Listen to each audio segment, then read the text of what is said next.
दिव्य कीर्ति हैं वो जाति से ब्राह्मण है, आपको मैं बताऊं, और वो आईएएस दृष्टि कोचिंग सेंटर के शायद हेड है या वहाँ पढ़ाते हैं, फाउंडर मेंबर हैं वहाँ पे। और वो हिंदुओं के ही नहीं बल्कि वो बाबा साहब और भगवान बुद्ध और सबके बारे में बहुत ही अच्छी अच्छी बातें बताते हैं, क्योंकि टीचर होने के नाते उन्हें असली नॉलेज है, उन्हें ज्ञान है बहुत ज्यादा। और बच्चों को पढ़ाते पढ़ाते उन्होंने सारे शास्त्र जितने भी हैं, जितनी किताबें हैं, हिस्ट्री सारी जितनी, वो कोई सी भी हिस्ट्री हो, मिडिवल हो, एशियंट हो, या सारी जितनी भी है उन्हें काफी नॉलेज है। तो इसलिए उन्हें नॉलेज है, तो उन्होंने असलियत, हिंदू धर्म की असलियत को उन्होंने बताया है।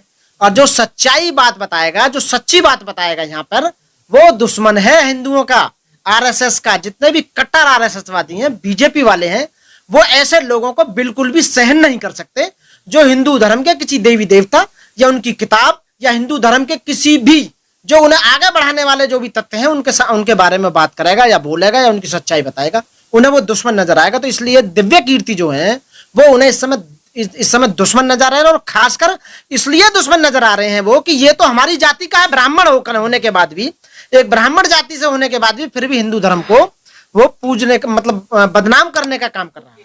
कौन करी है? बिल्कुल करी है, उसके प्रूफ है, सारे प्रूफ है। उसमें जो इतने दलित साहित्य हैं, शास्त्र है, उनमें लिखा हुआ है कि यहाँ शंभुक ऋषि को राम ने मारा था, मर्डर किया था। आज के जमाने में होता तो राम पर सबसे पहले केस चलाता, मैं दलित मर्डर केस चलता उस पर, शंभुक ऋषि के हाथ पे, समझ रहे हो ना, राम की बात कर रहा हूं मैं। और फांसी पे चढ़ता राम, उसके गले में फांसी का बंधा लटका के ऊपर चढ़ा दिया जाता राम। आज की डेट में शंभुक ऋषि को मार देता। आज की डेट में बीजेपी वाले, आरएसएस वाले, राम के जितने भी वंशज हैं, आज किसी दलित उसकी ऋषि की या किसी शिक्षक की हत्या करोगे, क्या होगा? 302 लगेगी ना, क्योंकि उस समय जब मारा था तो उस समय लॉर्ड मैकाले नहीं था। सन 1860 में जो आईपीसी बनाई थी उस समय लॉर्ड मैकाले बना नहीं पाया था, और शायद उसके जमाने में लॉर्ड मैकाले होता, 1860 की आईपीसी होती तो 302 में राम को फांसी होती 100%। आप हिंदुओं की भावना भड़का रहे हैं। भावना नहीं भड़का रहा हूं मैं, केस, अरे कमाल यार, केस है, भावना का क्या मतलब है? राम ने उसको मारा, मर्डर केस हो गया ना, तो मैं सिर्फ प्रभु राम की बात। अरे काय का भगवान यार, कमाल है, भगवान मर्डर करता है कहीं? भगवान कैसी बात कर रहे हो? राम को भगवान मानने हो तुम? कैसी? हाँ, किसने माना है राम को भगवान? बताओ। इंसान है वो, इंसान का पैदा हुआ था ना, वो दशरथ का पुत्र था, दशरथ का पुत्र था ना वो, तो राम भगवान कैसा होगा भाई? मेरे को बताना कैसा भगवान है, मैं यही तो पूछना चाह रहा हूँ। ऐसे कौन से सबूत है उन्होंने भगवान, ऐसा उन्होंने कौन सा काम कर दिया बताओ? सीता को उन्होंने बेचारी को अग्नि परीक्षा के लिए तैयार कर दिया। आप बताइए, अपनी बीवी पे जिसने शक किया हो है कि तू वहां रावण के पास रह के आई है, तुझे अपने उसका सत्य का रूप देना होगा, समझ रहे हो ना? तब वो राम की बात कर रहे हो। ऋषि को उसने मारा, बाली को उसने मारा, राम ने मारा था ना बाली को, छिपका जो मारा था। तो राम के जितने भी कर्तव्य कार्य थे तो वो भगवान के काम थोड़ी थे। और फिर दूसरा नंबर मेरी समझ में ना आवे, पूरा कुनवा ने भगवान का ठेका ले रखा।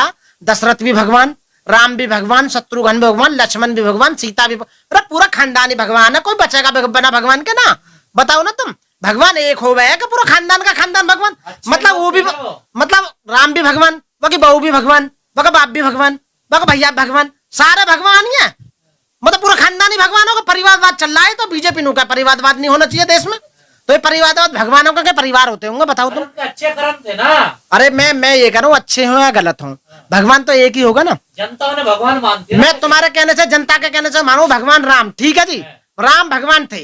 वह घरवाली कौन सी सीता जो होगी लक्ष्मी, बताओ ना। लक्ष्मण कौन सा भगवान होगा? दशरथ कौन सा भगवान होगा? बताओ ना तुम। और भरत शत्रुघ्न ये कहाँ के भगवान होगा? पूरा खानदानी भगवान होगा? मेरी समझ में ना आवे।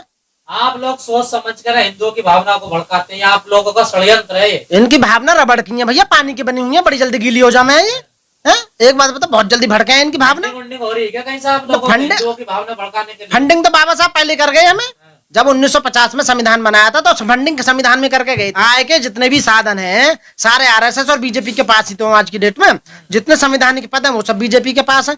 जितने कॉन्स्टिट्यूशनल पोस्ट हैं, जितने हाई कोर्ट और सुप्रीम कोर्ट के जज हैं, वो सब लिखते पढ़ते नहीं तो फिर कहाँ से नौकरियां मिलेंगी आपको? लिखते पढ़ते पिछले का इतिहास उठा के देख लो। सन 1950 के बाद में सबसे ज्यादा प्रोग्रेस पढ़ाई लिखाई में एससीओ ने, दलितों ने करी है, खासकर बाबा साहब अम्बेडकर के वंशजों ने। पदों पर तो जानबूझ के राजनीतिक वो की जा रही है ना, ले नहीं रहे ना। आप बताइए ना, अभी नहीं ले रहे, बिल्कुल भी नहीं ले रहे, बिल्कुल भी। अब ये समझ लीजिए, यदि हमारा जज का एग्जाम भी पास हो जाता है ना तो हम इंटरव्यू में बाहर कर देते हैं।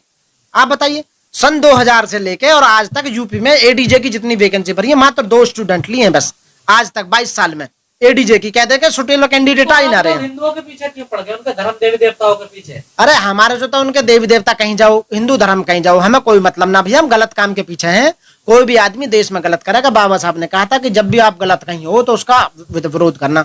हम विरोध करते हैं। दिव्य कीर्ति बिल्कुल सही बात कर रहा है, मैं दिव्य कीर्ति के साथ हूँ 100%, पूरा समर्थन करता हूँ। हाँ तो किताबों में तो लिखो, अरे दिव्य कीर्ति अपनी माँ के पेट से हुआ तो पढ़ के आ रहा है, उसने किताब में से तो पढ़ा था जो भी पढ़ा था। आप बताइए, जो भी पढ़ रहा है वो किताबों के बारे में पढ़ रहा है। अरे यही तो बता रहा है कि राम भगवान है, यही बता रहे हैं कि बहू भी भगवान है, यही बता रहे हैं कि बाप भी भगवान है, भैया भगवान है, सारे भगवान है। तो लोग समझ रहे हैं भगवान है। हमने पढ़ लिया किताब में कि भगवान नहीं है, तो जब तो कह रहे हैं भगवान नहीं है। एक जो नास्तिक होता है ना, वो ज्यादा कलबंद होता है आस्तिक से। एक भगवान को मान लो। बोलिए आप, सीता माता राम। अरे मैं सीता माता क्या बोलूं, राम की बहू बोलूंगा, मैं तो उसकी घरवाली नहीं क्या वो, मैं माता होगी तुम्हारी, मैं तो बोलूंगा उसकी पत्नी थी वो तो राम की ही ना, उसकी बहू। बताइए, राम की घरवाली थी ना वो। जेल हो सकती है। अरे यार कैसी बात कर रहे हो, जेल?